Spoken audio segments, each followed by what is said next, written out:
Բայց այս իշխանության քննադատում ենք ավելի մեր հետո եկավ 2020 թվականի պատերազմը։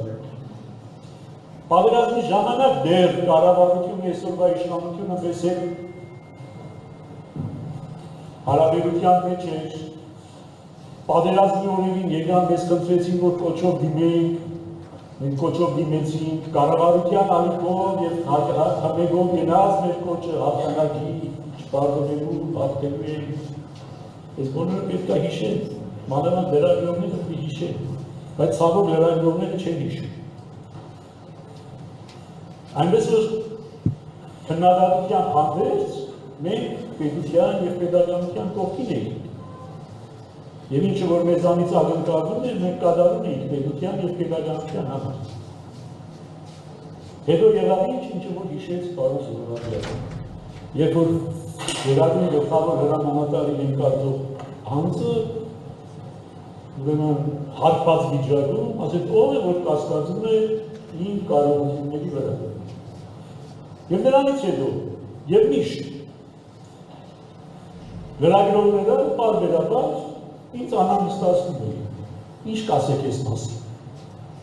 Եվ ես բազմաթիվ անգամներ ասել եմ, որ ես ինքս երբեք իգնամատից չեմ եղել, երբեք չեմ կանչել որևիցե մի լրագրողի, ասեմ արի քեզ բանում եմ ասել։ Երբևիցե չեմ մտել ինքս ուղիղ եթեր ինչ-որ բան ասելու։ Եղել է այդպիսի բան, չի եղել, երբեք չի եղել։ Եվ միշտ նույնիսկ ասել եմ, որ եթե հարցնեք չասել։ Այս է եղել իմ մոտեցումը։ Եվ երբ որ դրանից հետո լրագրողները հարցրել ես ինչ կասեք, Գերագույն գլխավոր հրամանատար, ասում եմ, պետք է ռազմական հետաշրջում։ Հիմա ասեմ ռազմական հետաշրջման։ Ուրեմն 2020 թվականի պատերազմի օրերին եմ ասում, օրը ճշտեք, երբ է որ ինքը այդ բանը ասել է, ով է որ կասկածում է իր Գերագույն գլխավոր հրամանատարը, հաջորդում են երկու օրվա ընթացքում պիտի դա ասածնեն։ Պետք է ռազմական անհրաժեշտ ռազմական հետաշրջում։ Ինչու՞։ Որովհետև այս մարդը սպառնալիք է երևին, այս սպառնալիքը պետք է չեզոքացվի, վնասած զերծվի։ Եվ սա է, որ ասում եմ առ այսօր, և ասում եմ նաև այսօր։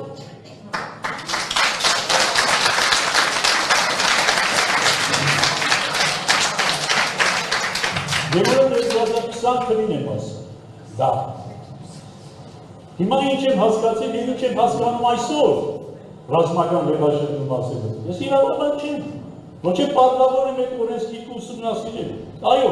օրենքի չիմացությունը մարդու պատասխանատվությունը չի ազատում, բայց ես եկի դեռ չեմ գործել։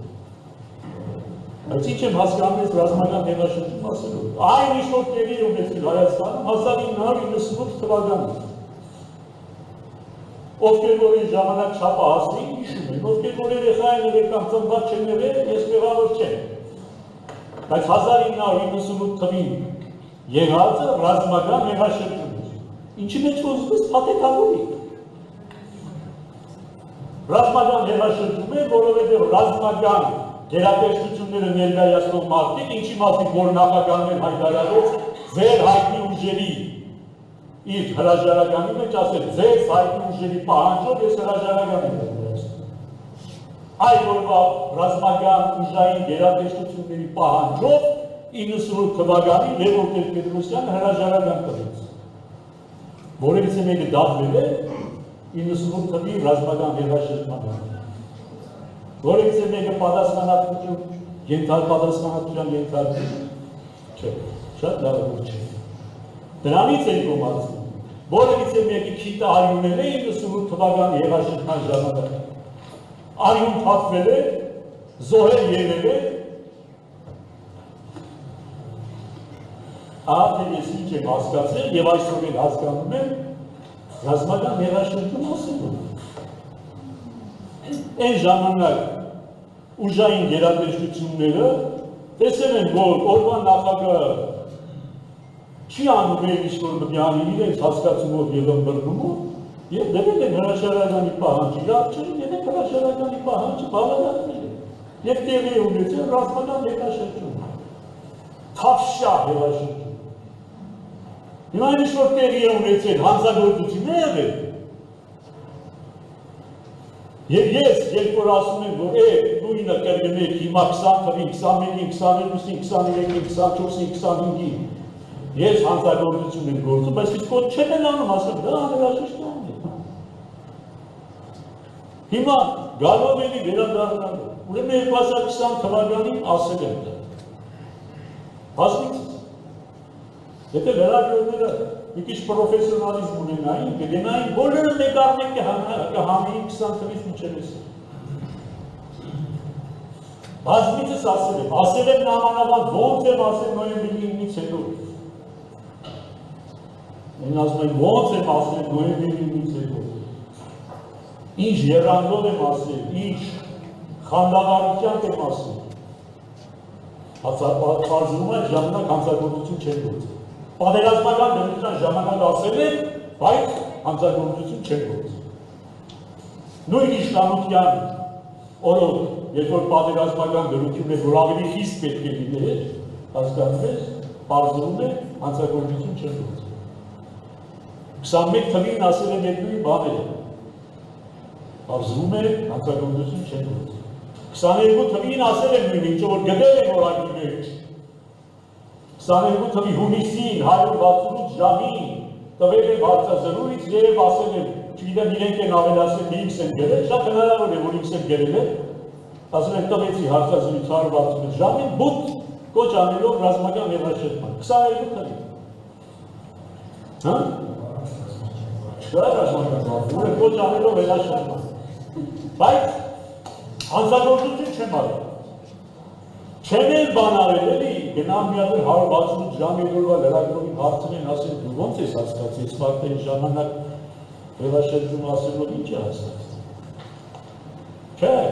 ինչ ներություն, որովհետև գիտեր որ եմ ասել դե ասի որ ոչ մի հեղաշրջման կոչ չի արել սրբազան, հետո ինչ որ գերելա կոչ եմ արել։ Հոգևորական մարդ շատ է հասկանում հեղաշրջման տարբերությունն իրական հեղաշրջություն։ Նույնը ասել եմ 23 թվականին։ Բազմիցս։ Եկեք գիտեք, ես ինչքան հարցազրույցներ եմ տվել։ Իսկ շատ հարցազրույցով է տվել հոգևորականների մեջ։ Ոչ բարով։ Հիմա սրանք որ դուրս գան, 5 տարի հետո դուրս գան, 15 տարի հետո դուրս գան, երազեք լրագրողներ, որ ես ես հարցազրույց տամ։ Չեն տալու։ Ուրեմն 23 թվականին էլ եմ տվել։ Եվ ուրեմն 2023 թվականի սեպտեմբերի 21-ին է հարցազրույցից մեկը, այդ հարցազրույցներից մեկը դուր չի եկել ինչ-որ մարդ։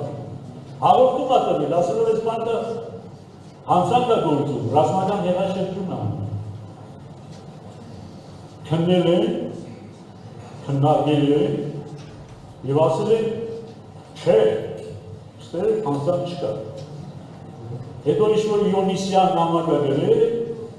ասել են, որ հա քննել են և Իոնիսյանին պատասխանել են ընկորում 2024 թվականի ապրիլին, այսինքն մեզ հայտնի, որի համար ես դատվում եմ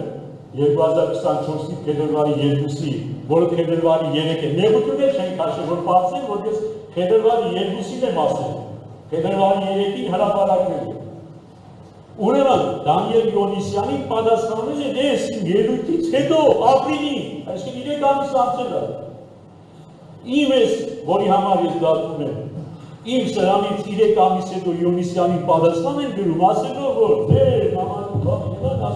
հանցագործություն չկա, այսինքն իրենք տեղյակ են, որ ես փետրվարի խոսքը ասել եմ։ Իսկ եթե տեղյակ չեն, որ ես փետրվարի խոսքը ասել եմ, որտեղ որ ոչ մի կոչ չկա, ես դժգոհություն եմ արտահայտել, ասում եմ, ինչ մի փոխվեց եկում, եթե քանի տարի ասում եմ չի փոխվում, ինչա փոխվում, չի փոխվում, 3 ճանապարհ կա, 3-ն էլ անհնարին ասում թե չէ, ասում եմ, 3-ն էլ անհնարին, որովհետև մեկը հեղաշրջում, ասում եմ անհնարին է, և ուրեմն դա ես ասել եմ փետրվարի 2-ին, և չեմ արել ոչ մի կոչ, ուրեմն փետրվարի 2-ին իրենք տեղյակ է ապրիլի նամակ են գրում, որ ես խոսել եմ մեր մասին, բայց դա էլ հանցագործություն չի իրենց, ըստ իրենց։ Իսկ եթե 3 ամիս հետո իրենք նամակ են գրում, և տեղյակ չեն, որ ես փետրվարի 2-ին հանցագործություն եմ գործել, ուրեմն իրենք անգործության համար մի պատասխան տան։ Անկուտության համար մի պատասխան։ Հիմա փետրվարի 2-ի։ Փետրվարի 2-ի դեպքը ո՞նց է տեղի ունեցել։ Տեղի ունեցել մարդիկ եկել են ինձ մոտ ասել են ուզում են գա ձեր մոտ քննարկման, ինչ հարցազրույց։ Քննարկման, ասել եմ եկեք։ Եկեք նստել եք, 1.5 ժամ իրենք են խոսել, ինչը որ գալան չիգներ նգարել կամ չի նգարել։ Որից հետո իբրև ամփոփիչ խոսք ես եմ խոսել։ Եվ ասել եմ ամփոփիչ խոսքը։ Եվ իբրև արտադրում են բոլոր այն բաները, որ իրենք ասում են։ Գալան հարցրել է, կարող եք նգարել համեք սրբազան։ Չեմ նգարել։ Չեն էլ հարցրել, կարող եք դնել ինտերնետում, չեն էլ հարցրել։ Ուրեմն հարցազրույց չի եղել։ Ես չեմ կանչել այդ մարդկանց ասում, եկեք, ես կոչ եմ անելու, ձայնագրեք, հրապարակեք, բացարձակ։ Հոգս չի եղել իրենք կնգարի, թե չեն նգարի, ես իրենց ասելիք չեմ ունեցել, ոչ էլ մասնաներին եմ ասելիք ունեցել, ես խոսել եմ այդ մարդկանց եմ։ Նեղությունը չեք կրել այդ մարդկանց նա կանչեիք, հարցնեիք ասեիք, վեճը սրբազանի ինչ էր ասում, դուք ինչ եք հասկացել։ Եվ սա դառնապես են գործ են լինում, որ ասեք, ոչ մի բգա չլինի, ոչ մի հարձակրնված չլինի, սա ձեզուտի, սա բնվարնի։ Ես եմ։ Սա խեղճադատություն չի։ Գալային լավ չէիք կարող կանչել, ասելու ան լավ, սրբազանն է պատվիրել ձեզ, սրբազանն է հանձնարարել, կամ դուք ինչ եք հասկացել ես ան։ Չեն կանչել, ինչու չեն կանչել։ Սրբազ պատճառը, որ մարդիկ դասը ինչ է, սրբազը կոչ չի արել։ Ոչ է մենք իպեր կոչ ենք հասկացել։ Ոնց որ Ասեր Սարգսյանի Ռոբերտ Քոչարյանը ինչի չեն։ Ասեմ հարցաքննել, լավ հարցաքննել ասեմ։ Արդեն հարցաքննում են, մենք չէ որ անձեռնմտվել են հարցաքննում։ Ինչի չեք հարցաքննել։ Դուք հարցաքննել ասեք ես մարդը ձեզ ասել բան։ Պահանջելած ես դիցել բան։ Եվ մարդիկ կասեն որ ոչ։ Բայց չի նշանակում, որ ես սուտ եմ խոսացել։ Այլ նշանակում ենք դառնելը, որ ես դա ասել եմ ամեն ինչ միջնորդավորված ձևով եւ կարող կոնկրետ ասեմ 2021 թվականի ընտրություններից առաջ, երբ որ Քոչարյանի կողմնակիցները եւ Սերժ Սարգսյանի կողմնակիցները եկել են ինձ մոտ ասել են սրբազան, եկեք սատարեք Քոչարյանի, սատարեք Սերժ Սարգսյանին, ասել են ինչ սատարեք։ Իրենք եթե կարող էին, այս բանը կարող էին անել, ինչ ընդրության գնալու։ Ուրեմն միջնորդավորված, ես դա ասել եմ, փոխանցեք իրենց, որ ես դա եմ ասել, փոխանցեք իրենց, որ ես սա ասել եմ։ Այսինքն ես ստատուս չեմ, եթե մյուսները կտրեք, որ այսինքն չեմ ասել, բայց գլուխ եմ գովացել, թե ասել եմ։ Սերժ Սարգսյանը ես չեմ տեսել 98 թվականից, մի անգամ եմ տեսել Ալվարդ Պետրոսյանի թարգմանը, այո, Քոչարյանի հանդիպել եք մի երկու անգամ ընտրությունից առաջ, եւ այո այս մասին ակնավ եղել է, ոչ բացահայտ, բայց ակնավ եղել է, եւ ինչու ակնավ եղել եւ ոչ բացահայտ, որտեղ ուրիշ մարդիկ են եղել։ Մենակ դրանից կասեիք,